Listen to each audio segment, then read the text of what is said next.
Hello, this is Vince from Sniper Day Trading. This is the pre-market for the S&P 500 futures, and there's a first signal short just before 6 o'clock.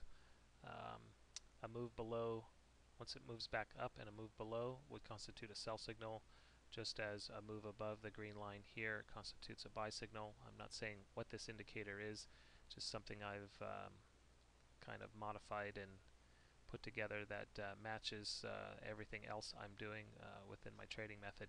But nonetheless, this is the first signal long after this big move down. And let's see, this is a continuation short right here. If you were in this short, I would be looking at this as a stop. You can see there's a signal long, but this can be actually the stop out point. So if there was a move from this point in here, 79 3/4, it moved down to 78 1/4, moved down 1.5 on the low side before it moved back up. So there's a first couple of signals long, or a couple of signals for the day there. Let's see, just getting squeezed in here, and there's a signal long in here. If you did take this long, you may, with a small stop as I run, I may have gotten stopped out, but re-entering in here would have gotten me 1 or 2 points. There's a signal short right here, excellent short signal right here.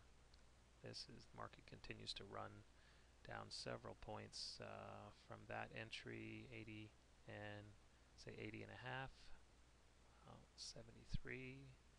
Well, it's a good 7-8 points right there. Here's the first, this would be considered an out right here if you were still in that trade. I wouldn't take that long after that big of a drop. Here's some new signal short, and we get some additional movement down short. This can be considered an out, or you can take it for a long, but with the market the way that it was, there's a couple of points of a move in there.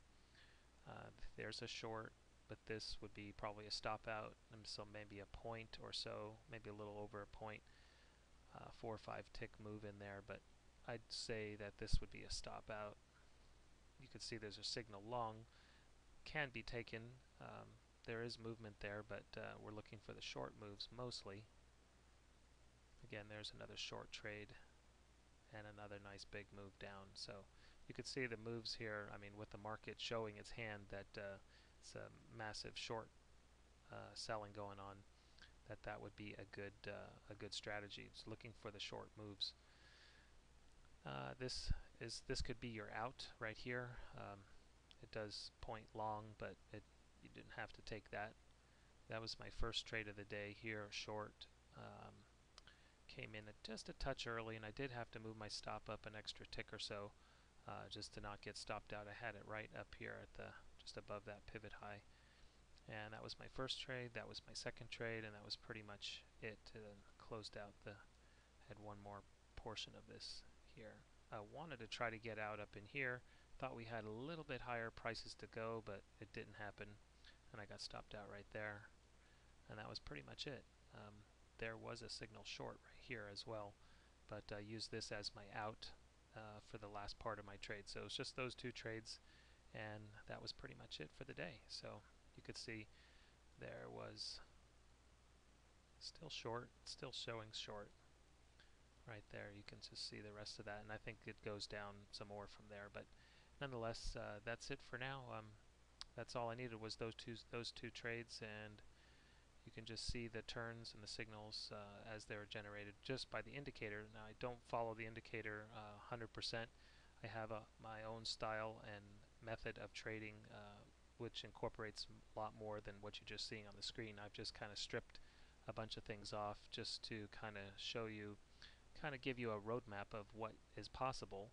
You have to be able to see the possibilities in order to know what it is that you can do or can't do based off of the trade information. So nonetheless, that's what we have here for today, and that's all there is.